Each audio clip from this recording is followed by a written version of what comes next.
अस्सलाम वालेकुम। प्रोग्राम सियासी जायचा में खुश आमदीद। मैं हूं शफकत अली और हमारे साथ मौजूद हैं एस्ट्रोलॉजर मलक महबूब साहब। आज की इस वीडियो में गुफ्तगू करेंगे ईरान इसराइल जंग। क्या अमेरिका बरह रास्त इस जंग में शिरकत करेगा? और क्या अमेरिका अगर बरह रास्त इस जंग में शिरकत करता है तो ईरान का जो न्यूक्लियर प्रोग्राम है उसको खत्म करने में कामयाब होंगे? और सबसे अहम तरीन सवाल, क्या ये जंग खित्ते को अपनी लपेट में लेगी? पाकिस्तान पर इसके क्या असरात होंगे? और इस वक्त पाकिस्तान के field marshal general Asim Munir OIC के इजलास में ओआईसी के इजलास के लिए तुर्किया में मौजूद हैं। बज़ाहिर लगता यह है कि वो किसी तरह की अफामो तफहीम या डील करवाने के लिए अपना किरदार अदा कर रहे हैं। और उसके साथ साथ कुछ भी बात करेंगे। सर, बहुत शुक्रिया आपके वक्त का। माय प्लेजर शफकत भाई, कैसे हैं आप? अल्हम्दुलिल्लाह। सर, आप बताएं कैसे हैं? अल्लाह का करम है। देखें सर सर, जी। अभी तफसील में जाने से पहले एक बड़ा सख्त क्रिटिसिज्म आया है। वो पहले मैं आपके सामने रखना चाहूंगा। किसी ने कमेंट किया है और कहा है कि इस सवाल का जवाब आपने जरूर देना है।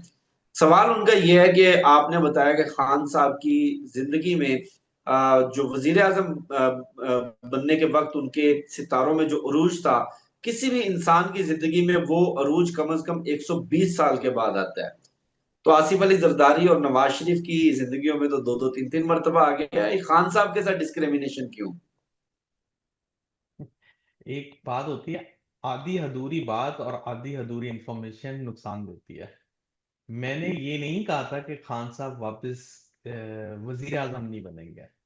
मैंने आपको ये कहा था, जो टाइम उनका वजीर आजम का चल रहा था, जो वो दौर चल रहा था, वैसा दौर या वैसे सितारे, वैसी प्लानिटरी पोजीशन 120 साल बाद आएंगे। मैंने ये नहीं कहा था कि वापस नहीं बन सकता। ये मसला ये होता है, एस्ट्रोलॉजी एक डीप साइंस होती है, जो अगर मैं आपको एक वीडियो के अंदर या वीलॉग के अंदर समझाने बैठूंगा तो सबसे ऊपर ही जाएगी और क्रिटिसाइज की लाइन ही पड़ेगी।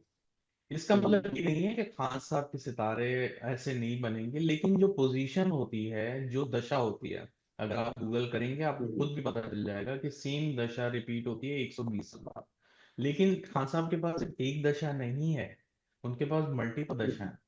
मैंने उस दिन आपको ये समझाने की कोशिश की थी कि जो खान साहब अपनी डिमांड्स पेश कर रहे हैं, वैसे सितारे नहीं चल रहे जो 2018 में थे, जिसकी वजह से वो अपनी डिमांड पूरी करवा सकेंगे। ये मेरा कहने का मकसद था। इसका मतलब ये नहीं है कि आने वाले टाइम में खान साहब वापस अरूज पे नहीं आएंगे। तो इसको आप प्लीज मिसकंसेप्शन को हटाएं। और डेफिनेटली जो मैंने इतने टाइम से, पिछले एक साल से कितने उनके पास जो कॉम्बिनेशन आ रहे थे, उसमें उनको अपॉर्चुनिटी मिली है। बट खान साहब इसको किस तरह से टैकल करेंगे वो खान साहब ही जान सकते हैं, लेकिन सितारे जरूर ये बताते हैं कि आने वाले दौर में इस टाइम पे आपको मुश्किल का सामना करना पड़ेगा, या इस टाइम पे आपको अपॉर्चुनिटीज मिलेंगी जिसका आप फायदा खुद उठाना जानना चाहे, मतलब आपको करना पड़ेगा। आपको हाथ में कोई प्लेट ला के नहीं देगा, उसकी अब किसी को भी जरूरत नहीं है। इंसान को एक अपॉर्चुनिटी की जरूरत होती है जिसकी बात बलबूते पे वो बहुत कुछ कर सकता है। तो कहने का लबो लबाब यही है, मतलब कि सेम प्लानिटरी कॉम्बिनेशन, सेम दशा 120 साल बाद आती है, लेकिन उसकी अंतर दशा है वो हर 2 ढाई साल 3 साल, डिपेंडिंग कि आपकी मेजर दशा कौन सी चल रही है, उसके अंदर आती रहती है। लेकिन जो अंतर दशा होती है वो तकरीबन 2 से ढाई साल, कभी कभी 5 महीने भी होते हैं, कभी 6 महीने होते हैं। तो वो सेम चीज रिपीट 120 साल होती है, लेकिन अंतर दशा हमेशा 2 3 साल बाद आती है। आई थिंक अब क्लियर हो एक गया। और क्रिटिसिज्म भी था। एक और जी। क्रिटिसिज्म ये था कि आपने मेरे साथ ब्लॉग में कहा कि अगर 72 घंटे तक ये सीज फायर ना हुआ तो ये जंग लंबी चलेगी, फिर ये रुकने वाली नहीं है। और आपने किसी और चैनल पर इससे मुख्तलिफ बात की। अब मेरे ख्याल से वो मैं समझ गया हूँ आप किनकी बात कर रहे हैं। मैंने आसिम सीरीज पे एक वीलॉग किया था, उसमें मैंने ये कहा भी था। पता नहीं लोग क्यों नहीं पूरी बात समझते, या वो इतने जज्बात में होते हैं कि वो उसको समराइज करके अपने हिसाब से इंटरप्रेट करते हैं। खैर, मेरा कहने का मकसद ये था उस दिन, आप बिल्कुल सही बोल रहे हैं, आपके चैनल पे नहीं, उस चैनल पे भी मुझे क्रिटिसाइज करने का सामना करना पड़ा। वो ये कह रहे थे कि आपने शुरू के दिन में ये कहा था कि अगर इसराइल और ईरान की जंग होती है तो ईरान का पलड़ा भारी रहेगा, जो कि हुआ भी सही। हम्म, लेकिन उसके हम्म, एक दो दिन के बाद किसी साहब ने मुझे जनाब आयतुल्लाह खुमानी साहब का बर्थ डिटेल भेजी और ईरान की भी बर्थ डिटेल भेजी। तो जब मैंने उन उसके हिसाब से वो जायचा बनाया जो प्रोवाइडेड थी, तो उसके हिसाब से मुझे उनके अंदर बहुत सारे इश्यूज दिख रहे थे, और इसके ऊपर मैंने ये उनको अर्ज की थी कि अगर खुदा ना खास्ता आयतुल्लाह खुमानी साहब के साथ कुछ मिसहैप हो गया, तो ईरान में बहुत ज्यादा मसले मसाइल हो जाएंगे। वो लाइन ऑफ डिफेंस है इनकी। तो उसको उन्होंने ये समझा कि अब इन्होंने अपना बयान बदल दिया। मैंने उस जायचे के हिसाब से आपके सामने वो चीज पेश की थी। लेकिन जो शुरू में जिस दिन जंग शुरू हुई थी, उस दिन मैंने वक्ती जायचे का सहारा लिया था, और उसके हिसाब से ये चीजें निकाली थी कि आने वाले दिनों में ईरान का अपर हैंड होगा। तो प्लीज इसको आराम से सुना करें कि मैं क्या बोल रहा हूँ, और मैं इसीलिए आराम से समझाने की अपनी पूरी कोशिश करता हूँ। लेकिन बस सबको हम पुश नहीं कर सकते, ये एक है मसला, इसमें कुछ नहीं कर सकते।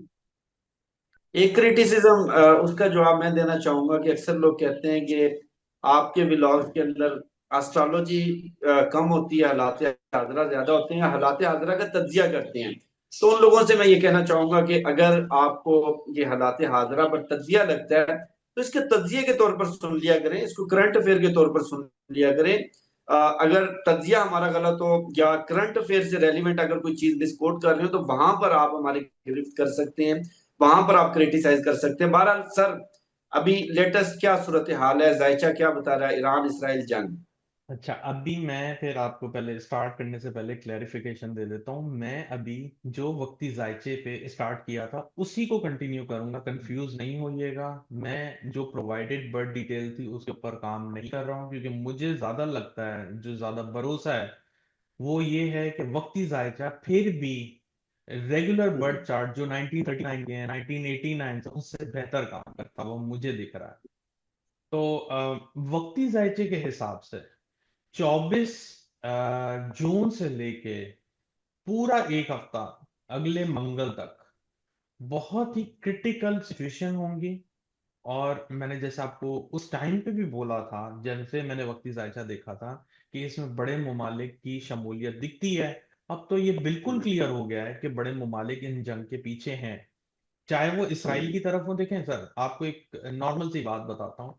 इसराइल जो है उसने शुरू पहले दिन में ताबड़तोड़ हमले किए थे, अगर आपने देखा हो, और आप भी इसके गवाह हैं। जब मैंने आपको जायचा बताया था तो आप भी डिसअपॉइंट हो गए थे कि लगता नहीं है ईरान कुछ कर पाएगा। लेकिन मैंने आपको उसी दिन बोला था ईरान अपर हैंड रखेगा, और आपने देखा कि ईरान के साथ बहुत बुरे हालात बने। लेकिन उन्होंने ऐसे बाउंस बैक किया जैसे वो एक मतलब कह सकते हैं कि दिखाने के लिए हार मान रहे थे। अब वही चीज को मैं आगे कंटिन्यू अगर करूं, उसी जायचे को कंटिन्यू करूं, तो जो एक हफ्ते की ट्रांजिट आ रही है, अगले एक हफ्ते की, मंगल से लेके, आप मंगल भी ना गिने, पीर से गिन लें।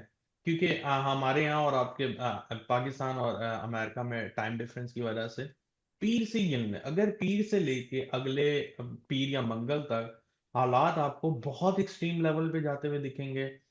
जो क्लैशेस हैं, जो खुदा ना खास्ता मामलात बढ़ रहे हैं, और ये जो अमेरिका ने स्पेसिफिकली आपको ये बोला गया है कि हम 2 हफ्ते इंतजार करेंगे, मुझे नहीं लग रहा, क्योंकि अमेरिका इसमें कूद चुका है। अभी भी जो न्यूज आ रही है वो ये बोल रहे हैं अगर अमेरिका कूद गया, अगर अमेरिका कूद गया।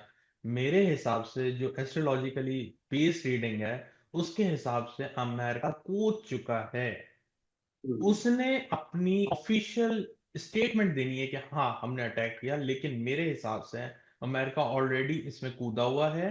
और आने वाले 1 से 1.5 हफ्ते में आपको बहुत शदीद हमले, नुकसानात, ये सब चीजें आपको नजर आएगी। और खित्ते में जैसे रशिया और चाइना ने क्लियरली बोल दिया है कि अगर अमेरिका आया तो हम भी आएंगे, मेरे ख्याल से ये सारे एक दूसरे के पीछे हैं।